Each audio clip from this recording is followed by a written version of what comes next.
Hey everybody, welcome to Away Games, a Chicago Cubs podcast hosted by two stand-up comedians who live in New York but love the Cubs nonetheless. I am one of them. My name is Adam Mamawala, and there's another one. Who are you? There's another one. Who am I? Long question. We'll save that for an off-season pod. I'm Kevin McCaffrey, and we do love the Cubs nonetheless. This is a very nonetheless week, I think. It is. But, yeah. It has not gone as we had hoped. We are recording this on the day that it comes out, so Wednesday, whatever today's date is, 29th, I think May 29th. Mm-hmm. And yeah, it has not been a good week in Cubs land. The Cubs have lost now 5 of 6. And, you know, you're going to lose games when you play in Houston, but you really shouldn't be losing 2 of 3 at home to the Reds. No, the Reds seem to have, thus far, outside of that first weirdo week that you almost just want to throw away, but the Reds have been the resident weird annoying team that the Cubs can't beat, which, I mean, that happens to all the good teams, it seems like, over the course of 162, where there's always one team that inexplicably outplays you, even though you are definitely better than them. And that seems to be the Reds right now. The Cubs have, I think, lost 4 of 6 to the Reds overall. Right. Yeah. Yeah, I guess unless they've played sometime earlier than the past few weeks. But yeah, the Cubs lost 2 of 3 in Cincinnati. That included kind of a bullpen implosion sort of game, and then obviously over the weekend. So, you know, it's frustrating, but I think it also speaks to the fact that when you lose 5 of 6 in late May, it sucks, but there's not as much reason to think that everything is ruined forever as there was when the Cubs started 1 and 6. Yeah, I think that is true. And as you say, losing to Houston in Houston, that happens to most people and should, because Houston is, I think, the best. Yeah, probably. I think Houston's... Yeah. Now, granted, the Cubs have not been playing the best Houston, is the thing, because Altuve was not playing. Been out, Correa was out. You know, Springer. This is not really the best Houston, so they should have taken at least one of these two. Unfortunately, well, usually when you hit 5 home runs, you win that game. 100. Yeah, excuse me, I'm choked up just thinking about it. I'm sick, and it is early in the morning. And Kevin and I are going to be spending a lot of time in a car tomorrow. So. Yeah, enjoy it, dude. You should hang your head out the window like a dog the whole time. You'll be fine. Yeah, we'll talk about that later. Yeah, we will. But yeah, it's when you hit 5 bombs, and also when David Bodie hits 2, I think that should be like Harry Potter catching the snitch in Quidditch situation. Yeah. If Bodie hits 2, automatically. Bodie hits 2, the game's over. You know what I mean? Right.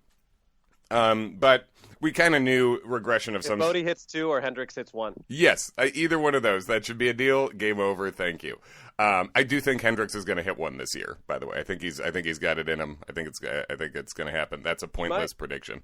But yeah, I 5 homers. You can't. It's a bummer. So many were solo, but it's still they hit 5 bombs. The offense was generally fine. The bummer is that, you know, Lester, we knew regression was coming for him a little bit. With 3 starts ago, he had the best ERA in Major League Baseball. We weren't expecting that to hold up necessarily. Now I think he's around 3.59, I think is what I saw. That's like a full, like, I think coming into yesterday, even still, his ERA was like mid-2s. So, yesterday did not help. No. It did not help the Cubs or my fantasy team. Yeah, and apologies on both ends, but it is like this in the mid-3s is probably what you expect from Lester throughout this year, which would be good. It's just been a couple of bummer starts from him in a row. And Are you seeing anything with him? No, I'm not. I mean, I'm not seeing anything specifically. I was encouraged that the velocity is still there. He was hitting 92. He topped at 93 yesterday. And if he's got that kind of velocity, I'm not worried about his arm strength. That's plenty of heat for him right now. He did say that he's struggling with just the feel of the ball. He said there was an interesting piece in The Athletic where he was talking about how there's just times where the ball feels foreign to you. And he's going through one of those right now. So that's tough because it's an intangible thing, and trying to figure out why that is, you know. And I think... Well, you know what?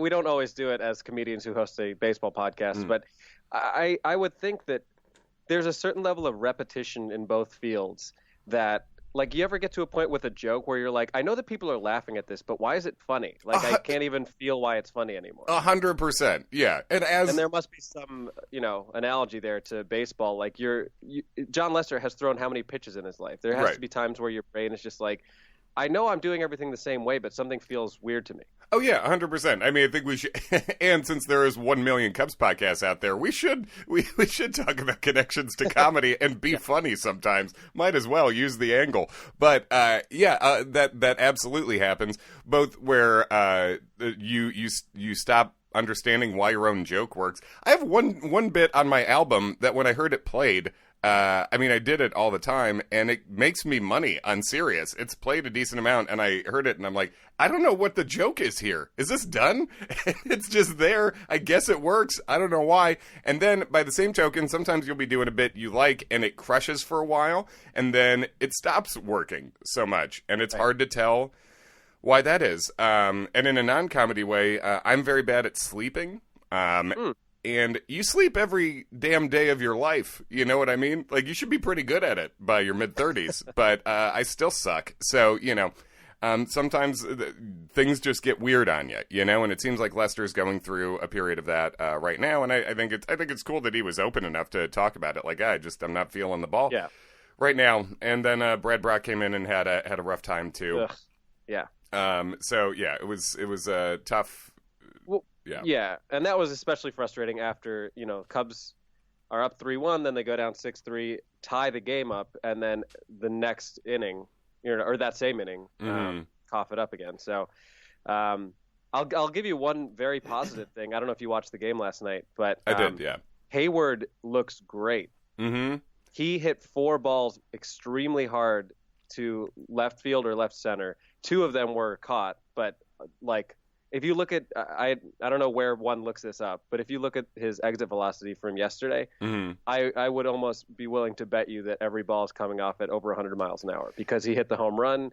He hit it wasn't quite a gapper, but like I think a sharp single to left center. And then there was one that was caught on a really nice play from Marisnik, I think his name is. And then in the 9th, I think he lined out to the shortstop. But when Hayward is starting to trend in the right direction, that's what we see from him. So hopefully that's the it's right, exactly. That's a good point. It's the direction we like to see him hit the ball. That's all center and left, and and it's especially great to see him with a good day and a few good days. He had like that 4-walk game a few days ago that should have been a 5-walk game.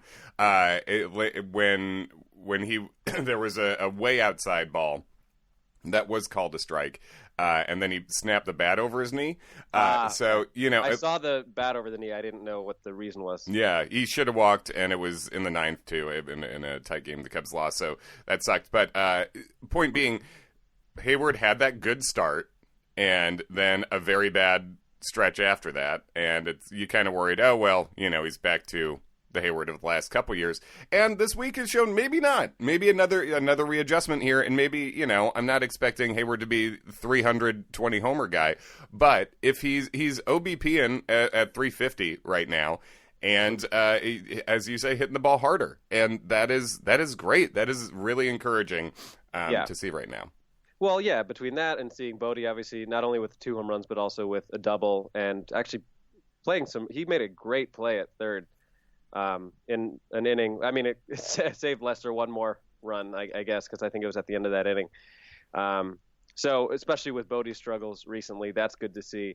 I think it's pretty obvious that the Cubs are missing Zobrist. And he's allowed to take however much time he needs, but I think they're going to I'm sure there's conversations going on with him about what that timeline looks like, or if there even is one. Right. But you have to think that they may need to address that in some way in terms of like finding some other sort of person to. I don't know.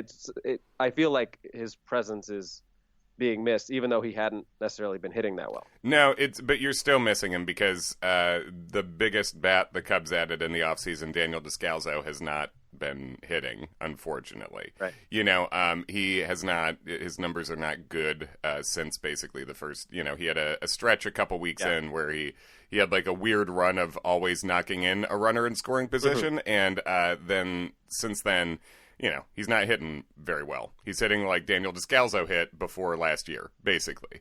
So I tell you what, if we could isolate that audio of you 30 seconds ago saying the biggest bat the Cubs acquired in the offseason was Daniel Descalso, and take that soundbite and go back in time and play it for us on November 1st, we would have been like, this is going to be a long offseason. I probably wouldn't have gone to the Cubs convention. I would have saved that for another year because I really thought, hey, how would this not be a big offseason in some way, even if it's not Bryce? And then, they showed me.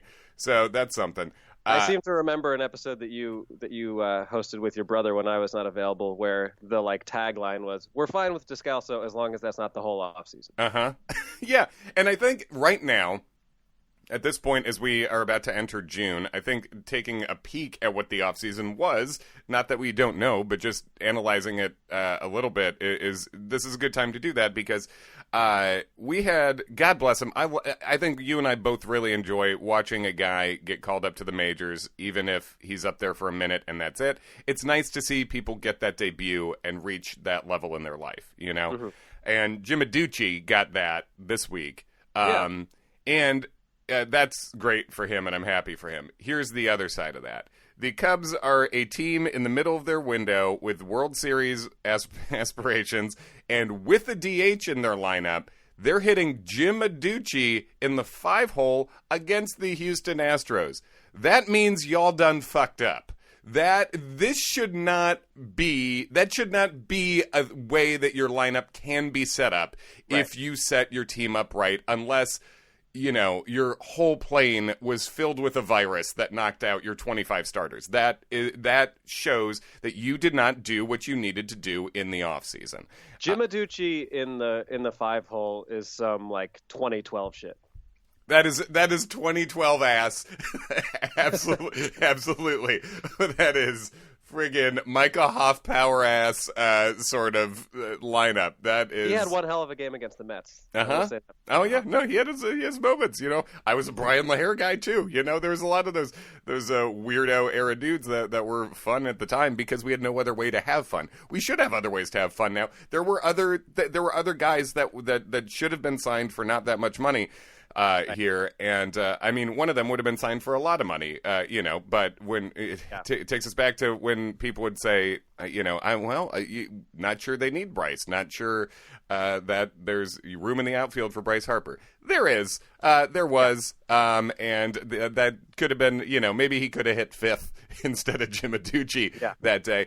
So that's one thing. And then recently, I think a couple of weeks ago, in the midst of the Cubs' week of walk-offs and when everything was looking great. And by the way, we should say right now, even after this bad week, the Cubs are, as we speak on Wednesday morning, still in first place. Mm-hmm. So that's great. In a very difficult division. So that's great. But one thing we said, if something regresses for this Cubs team, what would it be? And we said, well, the bullpen has been great since the first week, and it just doesn't seem like these names can be that good, and they aren't, it turns out. Right. So that's another thing, is Craig Kimbrell still sits at home as arguably the second or third best closer in modern history, who's not old and won't be signed because he costs as much as he's supposed to, I guess. Let me tell you why the Cubs won't sign Kimbrell, in my mind. I can see a rationale where they would say, well, yeah, we could go out and sign Kimbrell and spend all this money and he still won't be ready for a month or two. Mm-hmm. Mm-hmm. Brandon Morrow might be ready in a month or two. Uh-huh. They'll find some way to say, well, why go sign a top tier closer when we have one who's just coming back from an injury? Right. When we have one who also doesn't play baseball. Right. Yeah. How many closers? At least he's getting paid to not play baseball. Right. How many closers can we sign who don't play baseball? Yeah, and Strop theoretically should be back. He should be back this weekend. Apparently. Mm-hmm. Yeah, he pitched in a minor league game on Tuesday, as did Junichi Tazawa, who also is a guy who has he has a major league pedigree. He's older, but he could be a name we see coming up. It's weird. It's just the Cubs have bullpen depth, but what they have is 1 million guys who are probably major leaguers, and what they don't have is enough short, like real difference-making lockdown guys like a Craig Kimbrell or a Brandon Morrow who exists, but that's apparently a pipe dream. So, well, I think the bottom line is the Cubs may very well win this division, even if they don't make any changes. Like, and it feels like very 2003, like 88 games might win this division. Mm-hmm. It seems like if they are able, whoever wins, it's hard to see any team in the Central at this stage winning more than like say 92, 93 games, just because of the way things have gone thus far. But if you're telling me that the Cubs win the division and are playing in the divisional round against whoever it may be, let's say the Phillies, how good do you feel about this team at this moment with this bullpen? I mean, I feel like it ends up right now being basically a coin toss in every series, which is partially that's baseball playoffs, but there's just no excuse to be resting on that. You know, I don't think, because that was another thing I want to say, is because on the bright side, even after this tough week, the Cubs are in first place. But here's the thing: no matter what the front office did or didn't do in the offseason, this team should have been a first place team. You know, but that's not an excuse for inaction. It's just that basically, this is the best team in the division. I think it really is, and I think it was anyway. But that is even more reason to put you over the top, because they're, even by very intense analytical standards, how much if one win above replacement is worth $8 million or whatever, not all wins are the same, because basically the wins at the top end of the margin are worth so much more than, getting you from 76 to 78 wins. That's not worth money. You know what I mean? That's not worth anything. Getting you from 92 to 94 really is. So that, because that changes had playoffs. Had the Cubs been one game better last year, it certainly would have helped. Exactly. So, So this is, as it sits right now, is a very good team. I think it's the best team in the best division in the National League. And to your point, I mean, the fact that the Cubs should be the first place team, exactly what you said. It's not an excuse for inaction, because it's no different than the Indians saying like, well, we should just win the division. Yeah. And now look at them. I mean, the Twins may not be this good the whole year, but at this stage, the Indians don't look like anything, and the Twins look like a young, hungry team, and it's got to be demoralizing for the Indians, and I'm sure it was demoralizing for especially some of the Cubs who've been around for a while, that there wasn't more done. I mean, it even reminds me a little bit of the Astros a couple years ago, before they got Verlander, where they were like, look, we're like right there, and to not do anything at the trade deadline doesn't give us a lot of confidence to feel like our front office believes that. Right. I remember when Dallas Keuchel spoke out about that, which is very funny, because that's at him now. Yeah, that's another guy. See what happens when you speak out against owners? Yeah. You get Kaepernick. You get totally Kaepernick, and he's another guy who basically he said our team should have made an addition. Everyone can be saying that. Almost everyone can be saying that about signing Dallas Keuchel too. I'll give the Cubs, fine. You don't have to sign Dallas Keuchel. You have enough starters, sure. But there's other guys. I'll share one more thing, because this made me think of it, talking about Aducci and our formerly sad Cubs days of relying on no names to make us happy. Yeah. As I was in bed last night, I was watching the Cubs, and I was just kind of like fast forward on the MLB TV app. And my wife, Allie, usually listens to like meditations or like nature sounds or whatever before sleep. Fun combo. Always a good time. So I was like, oh, you can like listen to that. Like, I can watch the game on mute. It's not a big deal. And she's like, are you sure you won't mind there being like crickets in the background of your Cubs game? And I was like, let me tell you something. For most of my life, that is how I pictured the Cubs. Full on crickets in the background until about 5 years ago. It would be right. It's almost nostalgic too. If with crickets, sounds like Wrigley in the 80s or 90s. With crickets in the background, you can almost hear Terry Adams coming in from the bullpen to maintain a 6-run deficit in the 9th. In a meaningless August game. Yeah, that's a good throwback vibe for this team. And with obviously the lack of off-season additions coming into focus this week with some weird lineups, everyone who we wanted to bounce back is pretty much bouncing back. Obviously, Contreras has cooled off a little bit, but the guy's still OPS in around 1,000. Javi Baez, obviously, great. Interesting. So Javi is DH the last 2 games.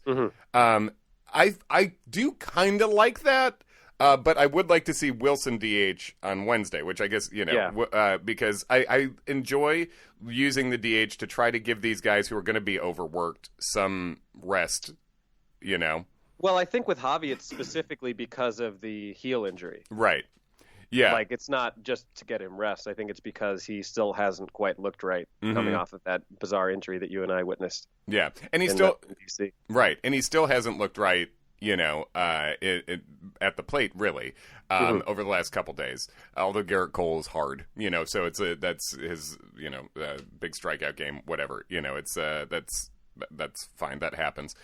And it's just unfortunate that KB and Hayward ran into each other, and KB's been out a few days. Yeah, geez, we haven't even talked about that. And I was not watching that game. I obviously saw the footage, but you gotta defer to your center fielder on that one. That's pretty basic outfield play. And that's one of the things you run into when you have a guy. Literally. Yeah, one of the things you run into is Jason Hayward. One of the things you run into is that when a guy doesn't play outfield super regularly, and Brian's been playing more out there this year, and a couple of years ago he played out there more. But that is a thing that happens when you have guys moving around so much. They're less locked in to the nuances of that kind of thing. So hopefully KB is back soon. It seems like they say it's not going to be long. Well, the fact that he traveled with the team to Houston is a good sign, because if somebody's that banged up or they are pretty sure he has a concussion, they're not going to let him do that. So right, the Mets do. But I assume he won't be in the lineup today, and then tomorrow is an off day anyway. So hopefully we'll be seeing him in St. Louis. But yeah, it's a bummer. And frankly, if there's anyone on the Cubs I would rather, I wouldn't want to run into, it's probably Hayward. I don't know that he has any part of him that's not pure muscle. No, there's no cushiony part of Jason Hayward. It is do you remember a couple weeks ago when Anthony Rizzo was played one of the reporters when they were talking to Jason Hayward with his shirt off in the locker room, and I forget exactly the phrasing, but Rizzo was like, how do you feel about your amazing bod, or something like that? It was a real bod question. And Hayward answered it he smiled, but he answered it pretty straight face. He's like, I feel pretty good about it. Real chilled out. Well, I do think that you said a couple weeks ago, and I agreed, that if you or I could choose any person on the Cubs to have their physique, I think I'd go Hayward. To just look like, that guy is jacked. Don't run into him in the outfield, please, or anywhere else. So we've got Rizzo coming back, or excuse me, KB coming back. Rizzo's playing MVP level. Right. The amount of heat he has brought this week. I mean, as we've said before, a guy who's very easy to overlook year to year because of how consistent he is. We should point out that Rizzo, up to this point this year, has not been consistent with his career. He has been better. This is what we're talking about right now. Rizzo is hitting .290 against the think of how many hammered balls Anthony Rizzo hits to the right side that gets swallowed up by that shift. Even with that, the dude's hitting .290. He's OPS in .406. He's slugging .600. Over 1,000 OPS plus in at 158. So we're talking 58% better. OBP is 406, right? Yes, I'm sorry. OBP is 406. OPS plus 158, so 58% better than league average. Worth over 2 wins already, which is hard to do from first base, because first base really messes up your wins above replacement. It's difficult to accumulate over there. Does that factor in defensive runs saved? Yes, it does. It does, right? Yeah. Which he's been, as good as ever over there right now. To this point, I mean, it would be hard to say. I guess Javy or Rizzo is your MVP of this team right now, but we're seeing Anthony Rizzo in the midst of, to this point, as good a season as he's ever had, and that is awesome. Yeah. No, he's been great, and that's, I think, as you said earlier, the fact that the guys we wanted to have kind of comeback seasons, that's happening. The people that you expect consistency from have been that good, if not better. Mm-hmm. So I think it's just a downswing right now, and we're in a stretch where you're playing at Houston. The Cubs are about to go to St. Louis, as are we. This could be a rough road trip. Yeah. I can't sugarcoat it, and I'm sure the Cardinals are looking to exact some revenge after the Cubs swept them in at Wrigley the beginning of this month. But want to talk about too before Kevin and I are going out to St. Louis this weekend. Our buddy Ken Schultz. Is it at Ken Schultz _? It sure is. Did I have that right? Yeah, on Twitter. And he is a writer for, what is the site that he writes for now? Cubs Den. He also, God damn it. He writes for Cubs Den. He also writes for Baseball Prospectus, the main page. Ken writes for a lot of stuff, and honestly, Ken is a good friend of ours. But some of the best baseball writing that is out there, period, comes from Ken Schultz. I totally agree. But he will be meeting us there. He lives in Chicago, and he's coming out for the series. So you and I, Kevin, are driving out tomorrow to stop in Pittsburgh to root against the Brewers. Yes, we'll be rooting for the Pirates tomorrow. Yep. Rooting for the Pirates, against Clint Hurdle personally, but for the Pirates. And then heading to St. Louis on Friday to go to the games. I assume all 3 games. I think we're definitely going Friday, Sunday, and then we're going Saturday, right? Yes, and I grabbed tickets for Saturday if you guys are cool with them, but it's in the same range that we, that we got. My wife is joining us on Saturday with. So you got tickets already? Mm-hmm. Oh, there you go. Yeah, we just grabbed them yesterday, so I'll holler at you about that. But yes, so we are going to be there for the this weekend series. So please tweet at us if you are, and if you want to say hello at awaygamespod, and we're at awaygamespod on Twitter, on Instagram, and awaygamespodcast at gmail.com. Holler at us, and our friend Andy from Cup of Cubby Blue podcast. She and Sarah Sanchez do that relatively new podcast together, and. She is also going to be there Friday, and then some of the Cubs Pod people and Cubs Pod and Cubs bloggy people are going to be hanging out at Kilroy's after the game on Friday. So hell yeah! If you want to come do that, we want to make fake credentials for ourselves. Yeah, we could do that. Find a printer. Yeah, I mean we have business cards, so that's true. We just can put it around a necklace. Yeah, exactly. That reminds me, I should bring some of those. Mm-hmm. Oh yeah, 100%. Hand them out exclusively to Cardinals fans, and just make a raid. We'll be sitting in the upper deck. We'll just throw some off of the get kicked out of Busch Stadium. We'll save that for the Sunday game. Yeah, we can get kicked out every day. That's fine. Oh yeah. Kicked out. You get ejected 3 days in a row. That would be something. Well, I have to say, as much as I am a eternal optimist, my 11-game in-person win streak is truly in peril when I'm talking about going to 3 consecutive games in St. Louis. It would really be something if you kept that thing together. That would be. I mean, let's do it, but that would be incredible. Fingers crossed. This is. I mean, honestly, they talk about stoppers, like the stopper in the rotation. The one guy in your 5-man rotation who will not let a losing streak happen. Adam, to this point, as a fan in person over the last couple of years, you have been the stopper. I have. So, Lester slumped as the stopper. Yep. You can't. If the Cubs sweep this series in St. Louis, there's something really going on here. If you get up to 14, that would be with that would be wonderful. Man, and we'd forget about this whole past week if the Cubs can sweep St. Louis. Even if they take 2 or 3 in St. Louis, I'd be like, yeah, fine, whatever. That is. I will be more than happy to see my streak end if the Cubs win 2 of 3. Yeah, totally. If you would like to come say hi, there's going to be some Cubs potty people out there, and as we said, Andy from Cup of Cubby Blue is going to be there. Myself, Adam, Ken Schultz are all going to be at the series this weekend, and we're going to be hanging out Friday evening at Kilroy's. You'll get to see me in my natural habitat, which is drunk. So that will be there.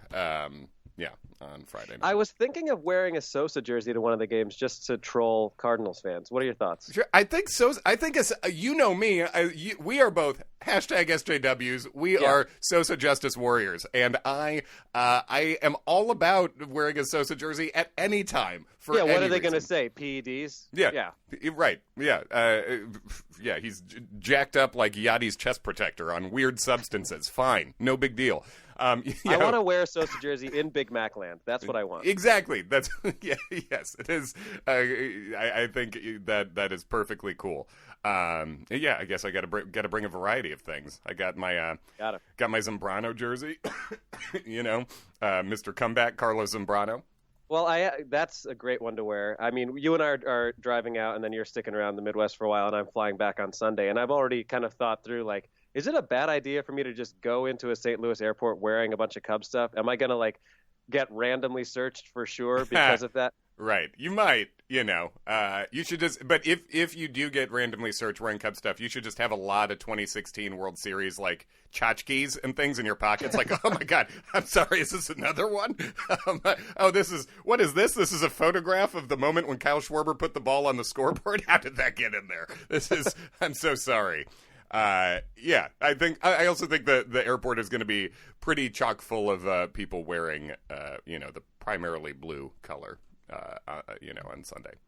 Right. Oh, you know what? Are the Blues in the Stanley Cup? They are. So that is interesting. I wonder how much that's going to affect. That's true. Won't those games be this weekend? They have to be. I think they're... But in St. Louis, I think, because I think the Bruins played at home the first couple games. Right. So unless it's just a straight sweep, that there could be a competing situation there. So that could make for a kind of a weird vibe this weekend. Yeah. And also, I also could take some St. Louis people away. And then in terms of other sporting events, I'm guessing I'm one of the only people who will be in St. Louis who is wildly invested in the Champions League final on the side of Tottenham, which is basically the European Super Bowl of soccer happens on Saturday afternoon as well. So big sports weekend. Yep. Kevin and I will be, I guess I'll watch a soccer game with you, and then we can go raise money for Planned Parenthood because fuck Missouri. Yeah, there we go. Do not stick to sports. Hell yeah. I am fine with people. I'm fine with a couple less downloads of our already, small, if maybe respectable, but small numbers. You don't have to follow us on Twitter if you think that our political views are bad. Yeah, no, I am down with that too. That is, I love that idea. I just went to a wedding this weekend where their main registry was Planned Parenthood stuff. So I'll really pile on this weekend with that stuff. And just to pile on one more time, when Russell faced Ozuna a couple days ago, I was genuinely hoping for Russell to hit a comebacker that then came back and hit him. Just ricochet it off both their heads. Hit off Ozuna's elbow and then come back and hit. It doesn't have to be their heads. I don't want them to die, but... yeah. Right. No, anyway. But that would, if it just ping-ponged back and forth for a while, that would be fine.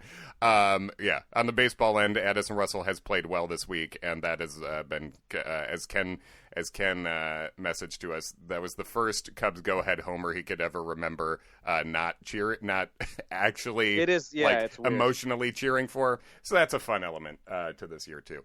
But we are looking forward to this weekend in St. Louis, and hopefully it is a good one for the Cubs overall. It'll be a good one for us one way or another, We'll take a week off of predicting things because it didn't go well this last week. Yeah, I think that's a good call. I was just looking it up, and it's basically like, they have the makeup game against the Angels on Monday after the Cardinals series. So one more against Houston tonight, then 3 in St. Louis, 1 against the Angels, and then I believe they play Colorado. They do, yeah. Then Colorado and then St. Louis again is what's coming up. So this is a and then at Colorado at Dodgers, so it's a tough stretch here. This is a really tough stretch. It gets a little softer mid-late June, but this is and looking at the schedule, July is probably the softest scheduled month they have left, and then it gets real nasty in September again. So anyway, yeah, dude, I think we did it for this week. So I think so. We'll get this podcast up.